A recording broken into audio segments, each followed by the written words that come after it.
He wants to know if you are having trouble with the door hanging up. Yes. He's saying he had the same problem with the mechanism inside the wall. That's why I say it's never really good to make them upset or angry, because they can access certain things about you. They know what you're afraid of. Oh, Spiderweb? yeah, whatever. That's pretty essentially what you just felt, right? He said in a turbulent time such as the war, they needed more than just death. Are you worried? Yes. As in what we should get out? Almost like, these are my things, don't touch anything, get out. Okay.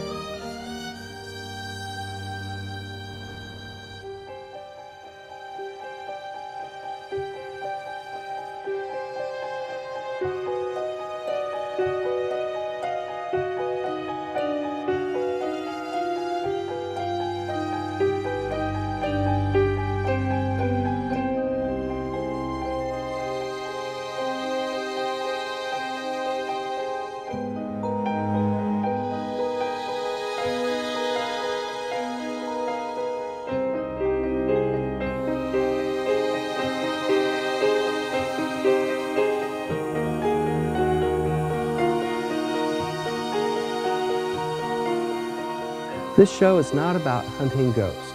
It is about meeting them. Hopefully, we will meet some. My name is Steve. I've been working here at the museum for 4 years now, and I've always been interested in having a paranormal team investigate the house.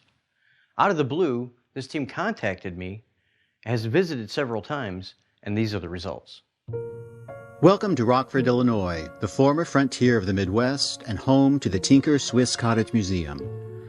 Built in the 1860s by businessman Robert Tinker, it's one of the nation's most well-preserved houses. As unique as the building is, so is the team that's been investigating it. Milene, their junior member, is a lot like us, open to meeting new people. Over the last few years, he's met some individuals that are in touch with their spiritual sides. By working with them, he's become more aware of what's around him and has started to notice things. Like when he and Sonia, his fellow researcher, went back to visit. Hey, Steve. Hey, how are you guys doing today? Pretty good. Yourself? All right. We're going to just take a look around again, if that's all right. Sure, sounds fine. I got a few things to do in the office, and I'll be over in a little while. Okay, yeah. Bill All will right. be here shortly, too. All right, He's on his way. cool. Thank you. Okay. All right, bye. Ready? Yes, go. Let's do it. All right. Bill is the team's chief researcher. In addition to the skills that Milene and Sonia bring to the table, he can pick up on even finer details, and more importantly, can offer explanations about what's going on.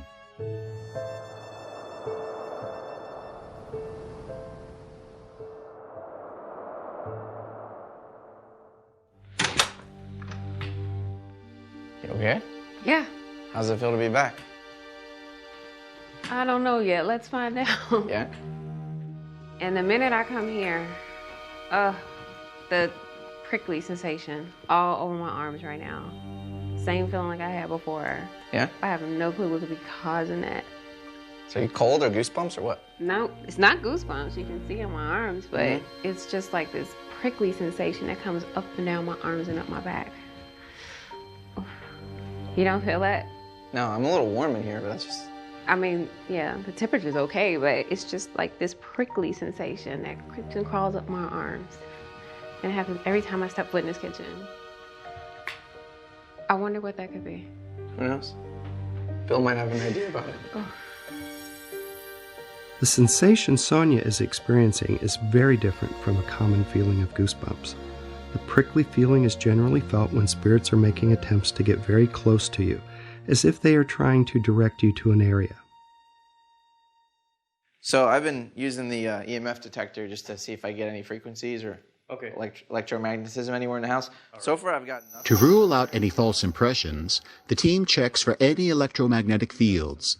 This can sometimes cause people to think they are experiencing spirits, when in fact, it's just man-made energy. If this was one of your hotspots, I'm getting nothing on here. Okay. I'm not even getting a 1 or like a 1.5, which is the bottom of the scale on this one. Okay. When Bill arrives, it's as if he's coming from another time, as he enjoys traveling by vintage Hudson automobiles.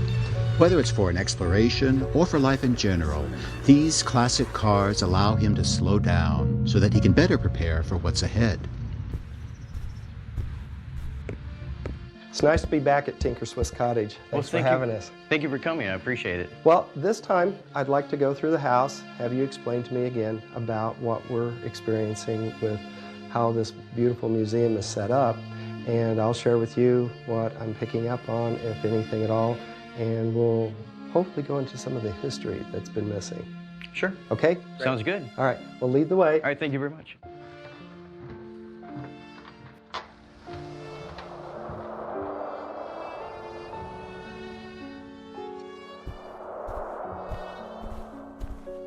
Now that we're spending more time here, seems very, very crowded. Like many spirits are gathering. They're all in black, so that there is a period of mourning for someone. Where in the house would they be having their wake? In the parlor is where you would actually have many of our funerals. Okay. We had quite a few funerals in the house. So when they came in, they would be greeted. Usually they'd have a black wreath on the door to people that they were in mourning. People would be greeted here at the front door and then shown into the parlor where usually the cadaver was. So that's why perhaps there are many spirits here waiting to go in. They've been in waiting for a number of viewings, right? Yes, there's quite a few funerals here.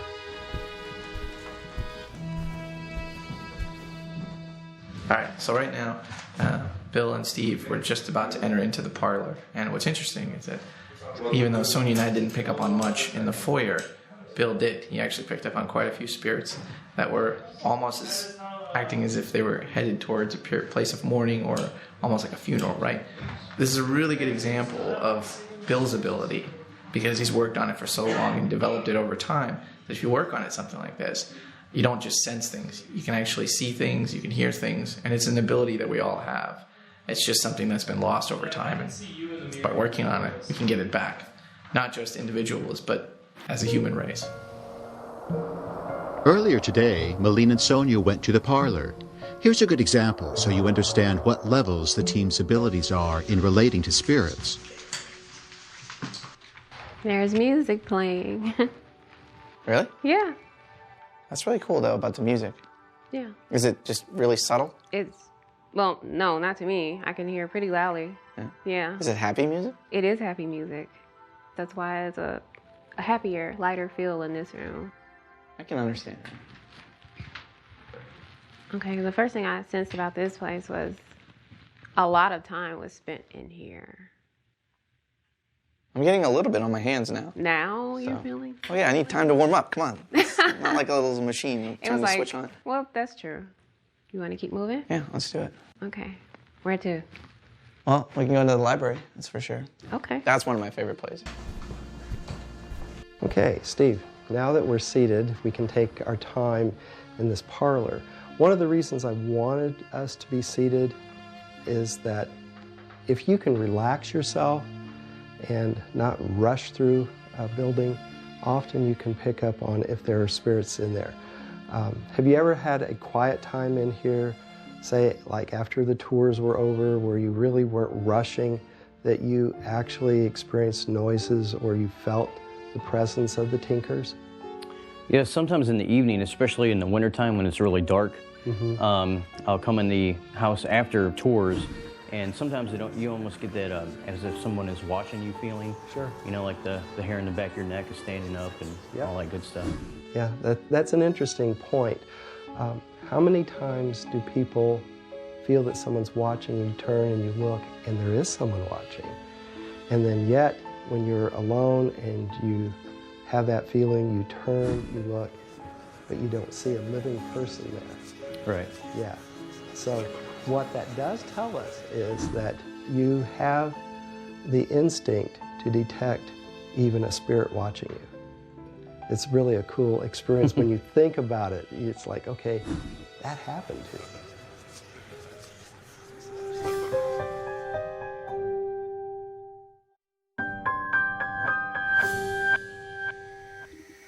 Earlier, Malene and Sonia found themselves in the library again.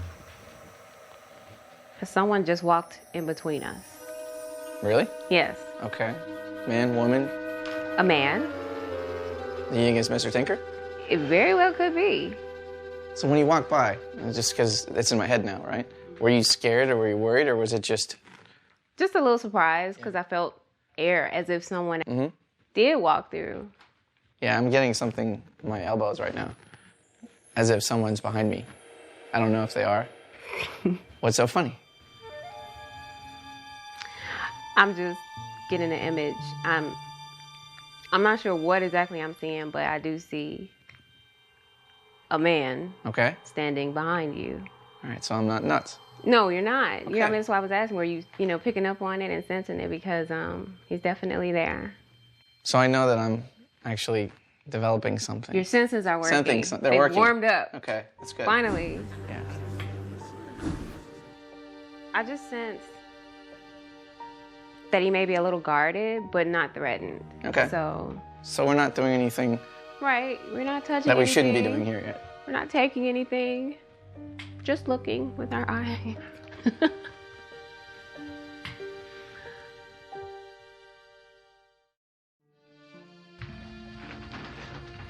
Steve, our initial visit to Tinker Swiss Cottage, do you recall when I first came into the room and Mr. Tinker started speaking to us about this door here? Yes. You want to elaborate and remind us what transpired? Sure. This door, we were talking about the parlor and the door and things like that, and all of a sudden you said... He wants to know if you are having trouble with the door hanging up. Yes. Okay. He's saying he had the same problem with the mechanism inside the wall. He said that the simple solution is something that we call graphite. And he said you don't have to slide it because it messes up for you. Right. See, right here's where it sticks. Okay. He said he doesn't mind being helped. Good. He really likes you. Well, good. I thought he was going to strangle me to death when I died. I don't think so. Good. It was an interesting point. That was his first contact with us, wasn't it? Yes. Because he was wanting to relate to you. He spent a lot of time with you, and he obviously hadn't been paying close attention to it. Yeah.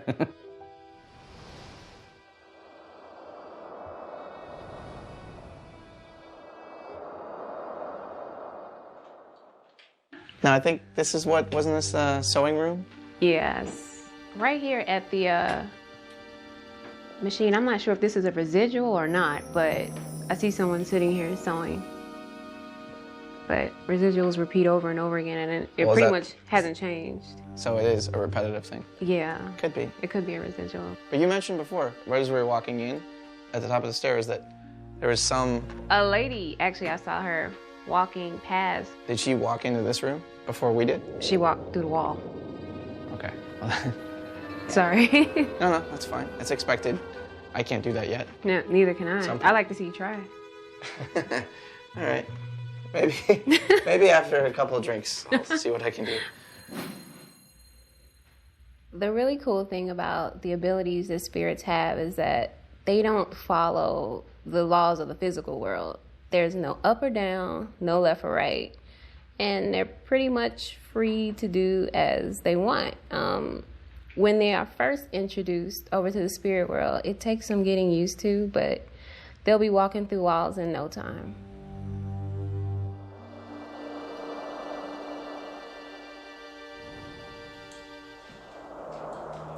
So it's a smoking room. Do you feel anything here? I don't. No? But do you?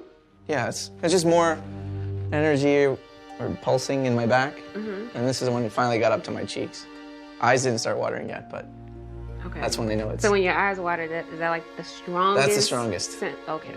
That and then my nose occasionally. Kind of like if you're eating wasabi. Right? And yeah. Really? That's strong? Yeah. Wow. I think the only thing I remembered was seeing a man in a top hat doing that or something. I remember you mentioned the top hat. It's like chocolate or... I don't know, I smell something.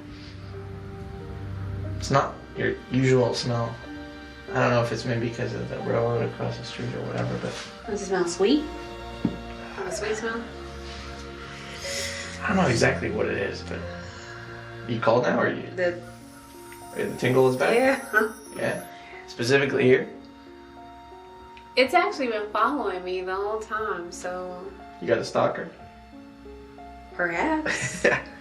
No, but you don't feel threatened by it, so it's good that if I don't feel threatened. maybe no. they're, whoever it is or whatever it is, just observing you. Yeah, I'm just getting an impression of someone wearing a top hat. So it's like a closet here. No, this wouldn't be a closet, it's way too big. It's a smaller room. I just think it is so cool that we're looking at like... Hey, What? guess what's in here?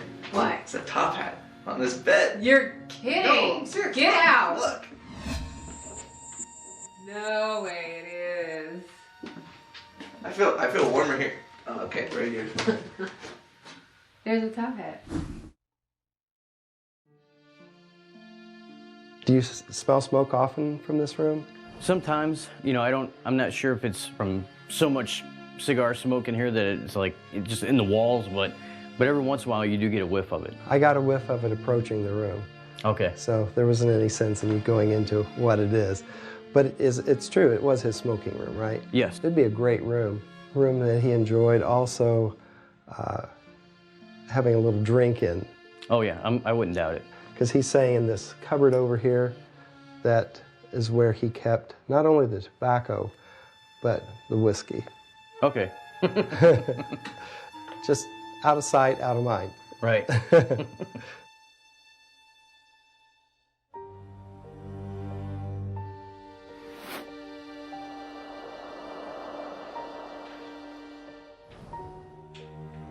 Someone's sitting on the bed. A woman. Sitting or sleeping? Sitting. Yeah? Yes. And she's very protective Of the bed? of this room. The room.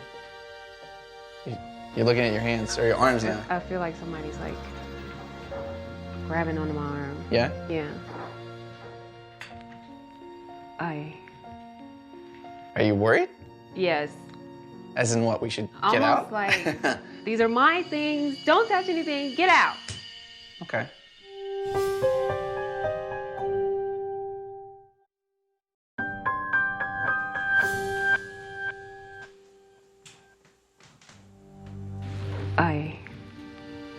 Are you worried? Yes. As in what, we should get out? Almost like, these are my things. Don't touch anything. Get out. Okay. And she has her arms folded like this. Almost not like she's good. throwing a tantrum, like, get out. This is my room, right? Well, what do you think? Should we head out? I think we should follow her directions. Okay. She's still in the bed? Yes. All right. Sorry to have interfered. Right. But thank you for letting us stay here and observe this room. And we will move on. Yes, let's go. All right. But when Mrs. Tinker told me to get out now, I was a bit surprised, but I felt like I needed to respect her space and respect her decision. I see the spirits like I do regular people. If I wouldn't go through someone's house and touching their things and I didn't especially know them and we weren't formally introduced, I wouldn't do it to a spirit.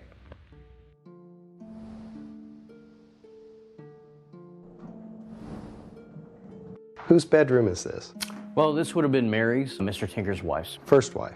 Yes. Do people often say that they feel her in here or feel a female in here? Yes, usually it's female spirit up here. It seems as though there's a lady sitting on the bed. Okay. She's not well. I'm actually seeing her over your shoulder.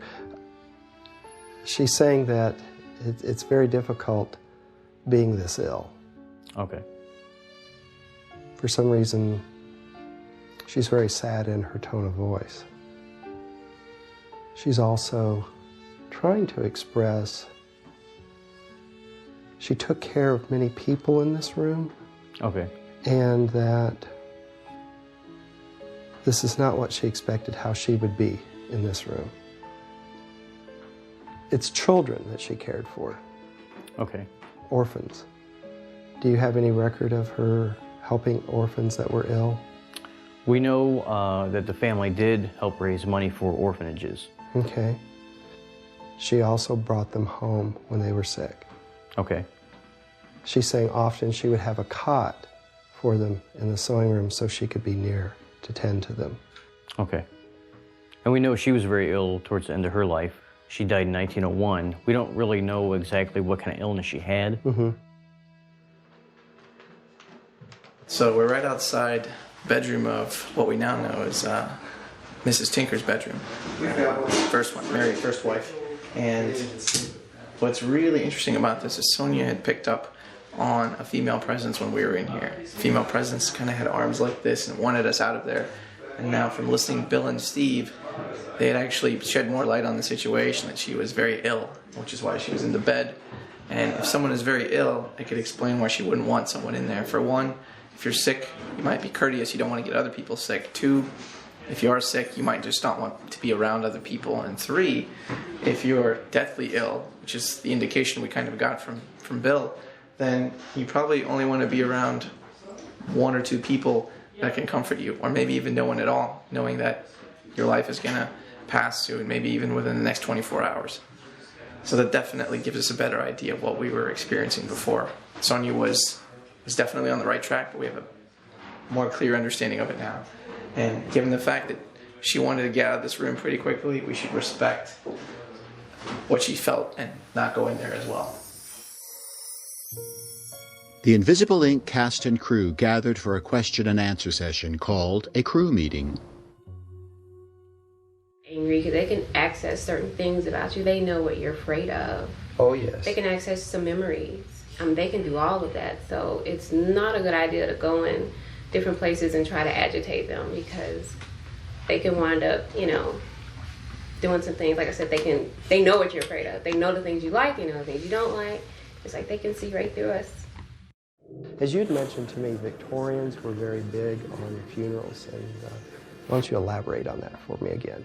Sure, the Victorians had a huge mourning custom. Women had to wear black for a year, and then in the second year they would wear dark blues, purples, and then finally the third year they could wear whatever the color they wanted, get married. The guys, on the other hand, usually it was a little different. They only had to wear a black armband for about 6 months, maybe a black band around their hat. They'd wear some mourning jewelry from their dead spouse, and then after 6 months, you're all good. You can get married again. They'd move on. Right, so the guys had it a little bit easier. All right. When I've been researching about spirits and how we have evolved today, it seems as though the Victorians were the last group of Americans that were comfortable with death. Yes. That they were so familiar with it that it wasn't something that was not spoken of. For example, look at the mortality rate then compared to now. It was not uncommon for them to have 5 or 6 children with only one surviving. Right. Very common.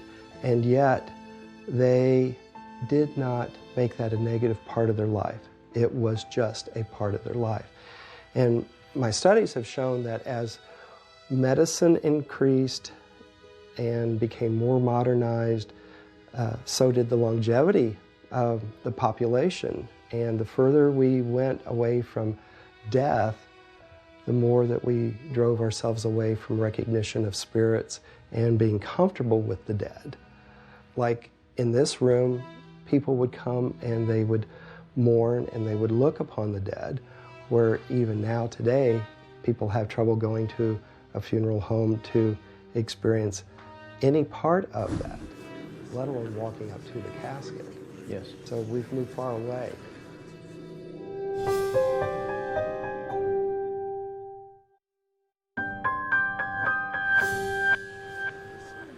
It's interesting going into a building where there were a lot of memorial services or funerals or wakes, because they're like our lives. They all have layers. All the buildings have layer upon layer upon layer of spirits within them.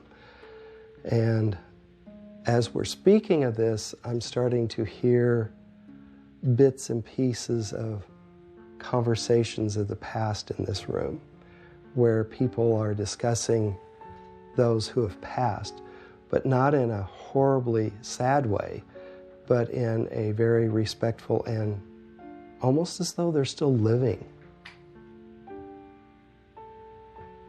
I think it's Mr. Tinker speaking. He said that they even held funerals for non-family here. that was one of the gifts that they could give to the community, that they could comfort people that way. Yeah, we know that's true because one time, I think it was a gardener, somebody that worked for Mr. Tinker, died in an accident off the property, and the Tinkers actually offered to have the funeral here. His family declined, but we know that he did offer funerals to people that were not related to the family. Yeah, he's saying that's correct. They did decline, but there were other non-family members that they did hold funerals for. This is an interesting room in as much as the more time you settle and spend time here, it evolves. The spirits are allowing it to evolve, because at first when we walked in, I was standing and it just seemed formal. Now that we're seated, it seems very welcoming. Okay. Yeah, it's a very peaceful place to be. And he said it was a very comforting place for families. Good. In the morning, yeah. In Victorian homes, clocks were stopped at the time of death. To prevent spirits of the recently deceased from being trapped in looking glasses would be covered. Black ribbons and black wreaths were often hung from the front door to signify a death. The wake process began so the living would be assured that the loved one actually died and was not in a coma or a deep state of sleep. Before embalming became popular, candles and flowers were heavily used to mask the odors of death, thus making the experience more bearable.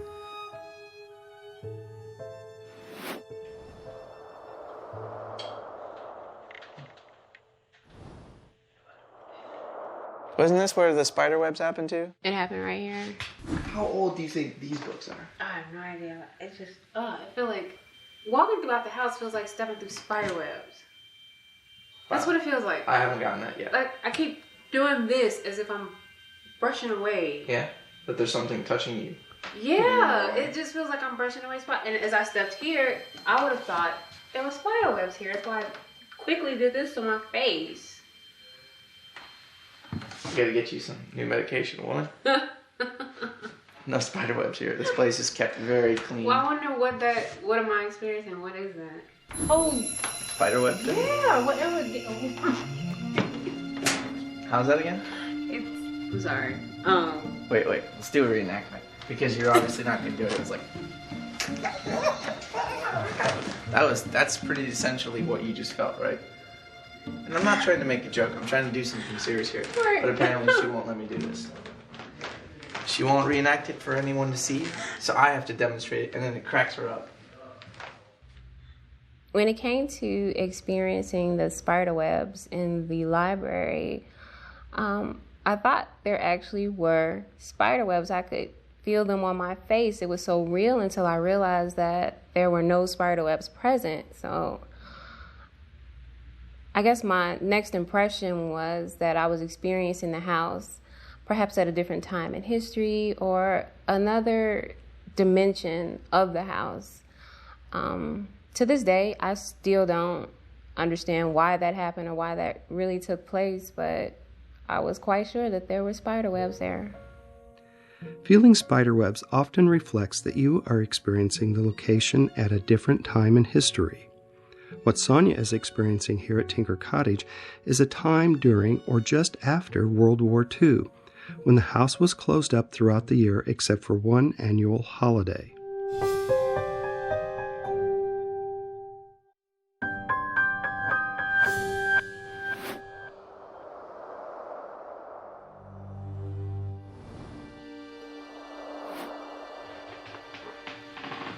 There's a big energy change here, huh? Oh, yeah.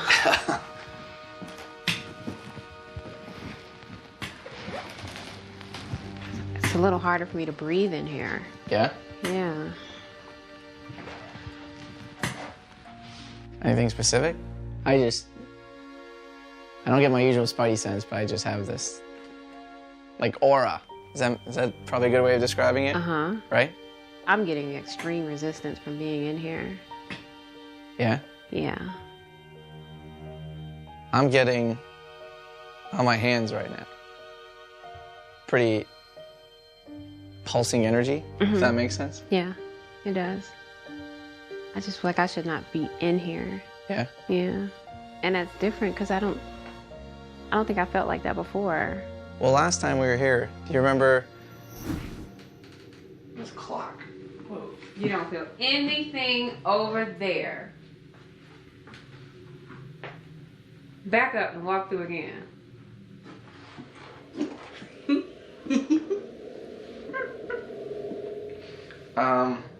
No.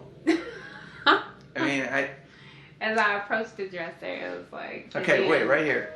Yes. I got a little... It's almost as if there's a little pinprick in my left hand. Yes, that's what I got.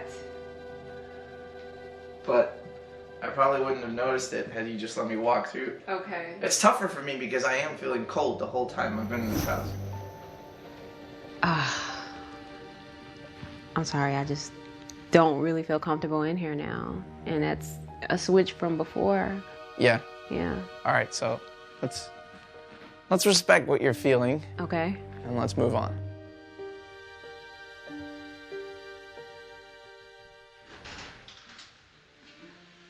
Steve, we are in Mr. Tinker's private bedroom, right? Yes. We've been here before, of course, when we did the initial tour. It's truly fascinating how this presence is so strong in this room. Mm-hmm. He's saying one of the best things he ever did was the window work, where he could look out and enjoy the craftsmanship outside the windows. Yeah, and up here there's like 24 different windows. Different kind. They're not. There's like hardly. None of them are really alike. Right. They're all kind of different. Yeah, he's saying that the window work was really the biggest joy he did with the house. Up here. Right. Wow. How fascinating. Then when we were doing the setup tour, looking for lighting and how we would do the camera angles, our producer was talking about making some changes to the window coverings, correct? Yes. And from that point on, Mr. Tinker made himself known very loud and clear that you are not touching my windows. You're not opening them. You're not going to mess with them. They've been untouched for so long, he was afraid that they were going to be damaged. And he takes great pride in the windows in this house. So last night or yesterday, I'm not sure which, the crew was here addressing the fact that they needed to tend to the window coverings. Tell us what happened. We've been working downstairs. We came upstairs, and as soon as I looked down the hallway, I noticed that Mr. Tinker's door was closed.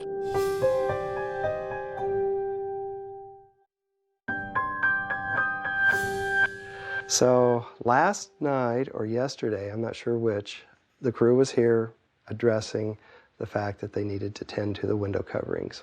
Tell us what happened. We've been working downstairs. We came upstairs, and as soon as I looked down the hallway, I noticed that Mr. Tinker's door was closed. The door is never closed. It doesn't even close all the way anyway, and you would have to like force it shut with hammers almost to get it closed, but it was closed. And we went up to it and touched it. It would have just popped open. I mean, it was like somebody shoved it. So it was very hard to, you had to push on it for a while for it to pop, to come back open. So it was closed pretty hard. He made a statement. Yes. I'm glad that you elaborated on that, because even as we speak, he seems to be here and not approving of us being in this room with all the equipment. Right. That is loud and clear as well. Okay. I feel a heaviness. Once again, Mr. Tinker conveys his dislike for his windows being touched. Well, you were also, I know your face whenever one of our guys was playing with the window, just to make sure the light was okay, but... He got very upset and said, "No, don't Really? touch it." Yes. That was the same male from downstairs that was laughing at you. Sitting on the chair in the dining room? Right. So maybe that is Mr. Tinker. Very well could be. Yeah. Yeah. But he said, "No, don't touch it." It's pretty obvious that Mr. Tinker didn't necessarily want us here, so we have to respect that. So we're going to make this very quick. I can kind of still sense a little bit of, not so much resentment, but you don't need to be here right now. And Okay. that's probably an indication right there, and maybe we should respect that. And I just wanted to say on behalf of the cast and crew to Mr. Tinker, because we didn't get a chance to do it before, thank you for letting us use this place, and we appreciate your time. We will head out. The lights going out on Malene in Mr. Tinker's bedroom is very dramatic, and initially everyone took that as an instant sign from Mr. Tinker that he was not happy with us. In reality, what had happened was that someone was attempting to get lights on in another part of the house and actually shut down all the circuits except for one. But I proposed the theory that with coincidence, maybe not. How perfect could the timing have been? Perhaps Mr. Tinker used those attempts of others to gain light to cancel Malene's light.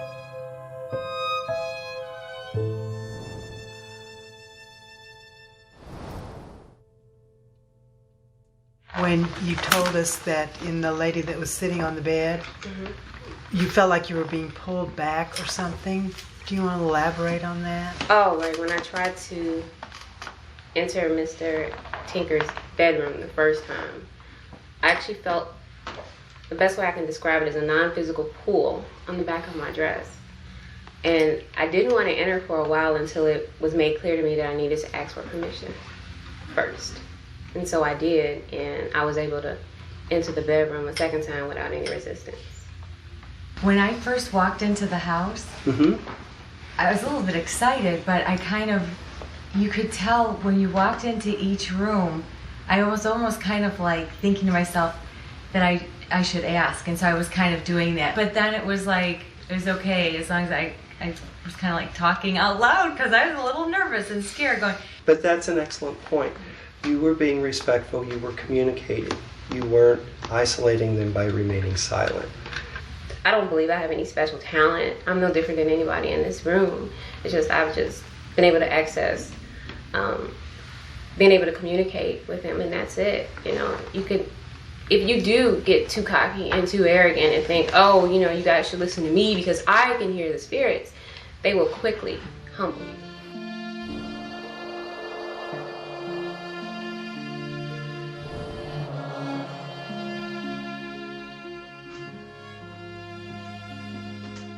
Not a residual, but it's something that's like, get this point across. I did not want to die here. Okay. The person that is speaking, I'm wondering if it has something to do with the noise that happened while we were setting up this shot. Tell the folks what happened to you. We were all standing here getting ready to start shooting, and all of a sudden, it felt like somebody stomped their foot right next to my feet, and we all heard it. It was very loud. Yes. If you were standing on the floorboards here, you could definitely feel it. Vibration. Yes. Yeah. To me, it felt like it was very loud, and it felt like it was like someone punched their fist up real hard against the floorboard. Yeah, and that's what I thought. I thought somebody just stomped their foot, but then we all looked at each other like, who did that? Yeah, what was that? Right. I think it's time to leave this room. Okay. All right, where to next? In order for a spirit to make a lot of noise or to move something, it takes a great deal of energy. So for the spirit in the guest room to make such a loud sound and making the floor vibrate took a tremendous amount of energy on their part. This tells us how mad the spirit really was with us. I take for granted the life that I live. It's just like, okay, this is what happens, but it's not that way for everybody. You guys are, in various levels of learning and discovering this, and heck, some of you may just be flat out discovering it for the first time. And the more that you can be open about communicating, even if you're just thinking it and feeling it, that's all it takes. Because like Sonia said, they know you. Believe me, they will hear you, they will know you.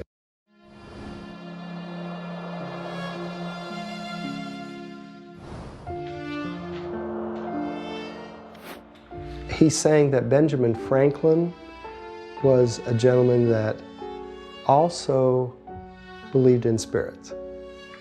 Did you know that?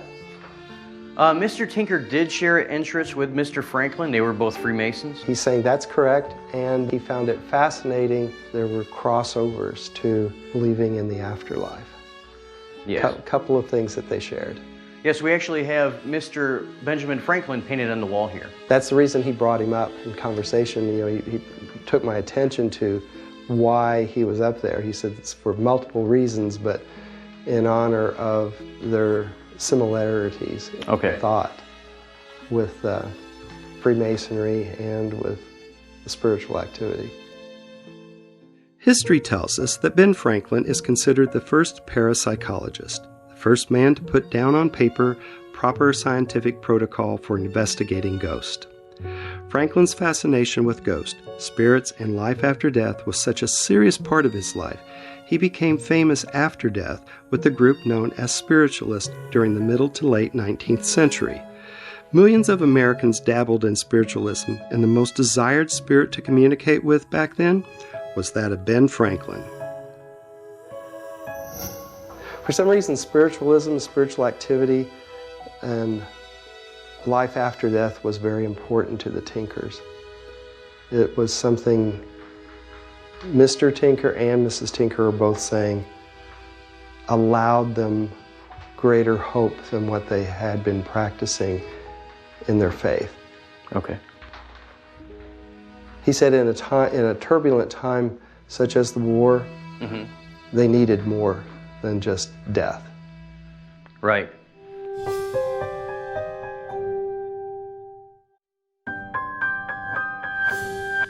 For some reason, spiritualism, spiritual activity, and life after death was very important to the Tinkers. It was something Mr. Tinker and Mrs. Tinker are both saying allowed them greater hope than what they had been practicing in their faith. Okay. He said in a turbulent time such as the war, they needed more than just death. You know, here we are, we're exploring to see if we can communicate with the spirit of the man who built this house, and rather than being frightened by him, he and his wife are opening more doors to their life so we can enjoy more of what they had left for people to see and to know. Right. It's a welcoming feeling, isn't it? Yes.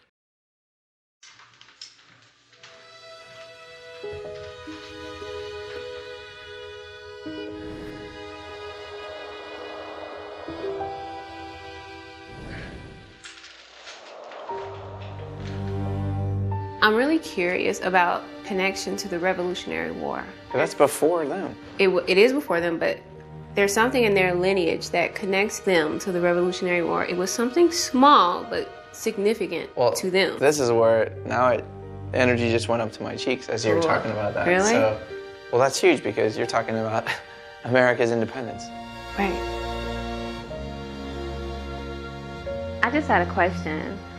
What was the Tinker family contribution to the Revolutionary War? Well, his wife was a very big member of the DAR, the Daughters of the American Revolution.